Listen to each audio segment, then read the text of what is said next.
We've all been sold the fairy tale, right? The happily ever after, the belief that once you find the one, everything magically falls into place. From Disney movies to rom-coms, we've been conditioned to think that love is easy, that once you're in a relationship, it's smooth sailing. But life doesn't work like that, does it? When reality hits, you find yourself in a relationship that over time makes you unhappy, and it's not the fairy tale that you were led to believe it would be. At first, sure, everything felt exciting, like a whirlwind of emotions, but those intense feelings start to settle, and then you're left asking yourself, is this really what I signed up for? And then, when you express your feelings, society often comes back with this idea that relationships require work, as if being constantly at odds with your partner is somehow normal. A relationship that feels like work is a sign that something isn't aligning. And that's a hard truth that many of us don't want to face. Here's the truth. Relationships where both individuals are truly compatible do not require any work.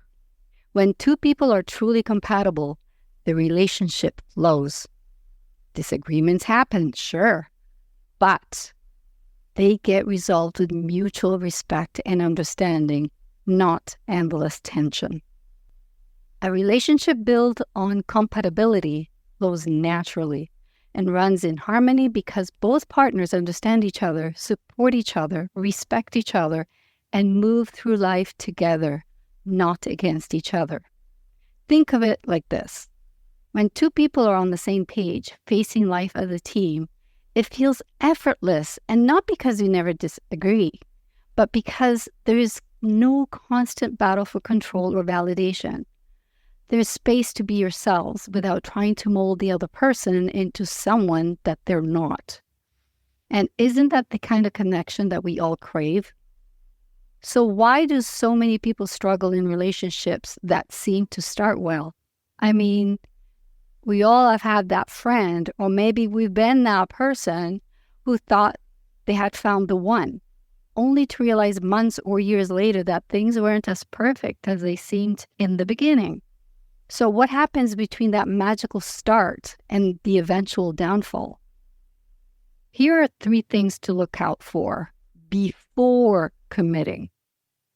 Rushing into it before really knowing the person. Time reveals so much. In the early days, it's easy to overlook flaws and differences because everything feels new and exciting.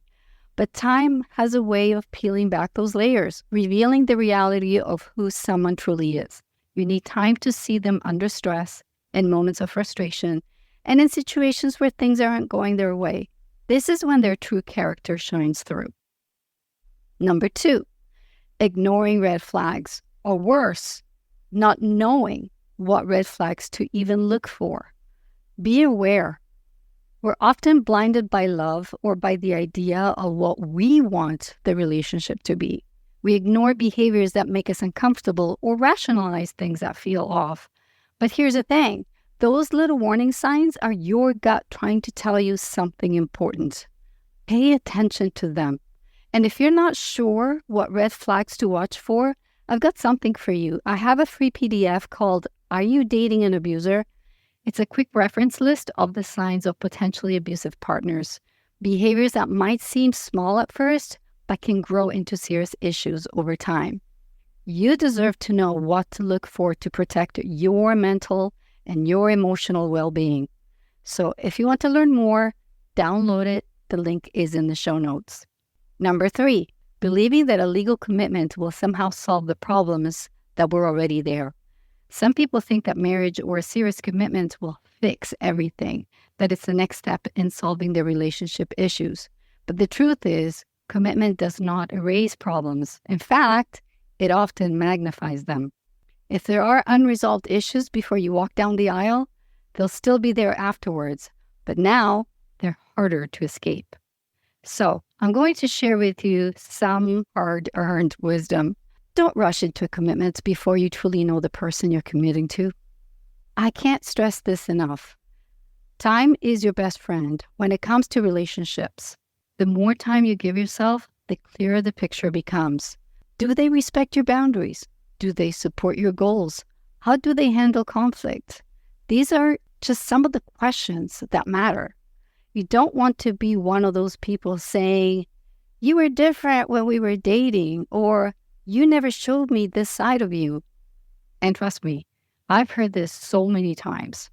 People look back and wonder where it all went wrong. And the truth is, it wasn't that things changed. It's that they didn't take the time to see things clearly in the first place. Take your time. The initial in-love phase is a chemical rush that literally makes us a little, well, stupid. It clouds our judgment.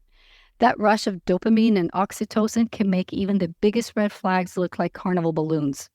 We get so swept up in the excitement that we ignore the little things that make us uncomfortable. That's why it's crucial to get past that phase before making any life-altering decisions. It's vital to see how the other person handles challenges, frustrations, and life's curveballs. Whatever little red flag you notice now, believe me, it will get worse over time, not better. That's a guarantee. A small issue today could become a major problem tomorrow. That thing you brushed off in the beginning, it's not going anywhere. It's only going to grow. Getting into a legally committed relationship is easy, but getting out of one that turns toxic, that's a whole other different story. It's painful, expensive, and it takes a toll on your mental health. The emotional toll of untangling yourself from a toxic relationship is something most people don't consider at the beginning. You think, it's not going to happen to me. It's not just the heartbreak, it's the financial strain, the long legal processes, the division of assets, and the deep emotional wounds that take time to heal. It can leave you feeling broken, questioning everything. So, what's the rush? If the other person is truly compatible, they're not going anywhere. Take a deep breath. If they're the right person, they'll understand the need to take things slow to truly build a solid foundation. And if they're not, well, you've likely saved yourself a world of hurt.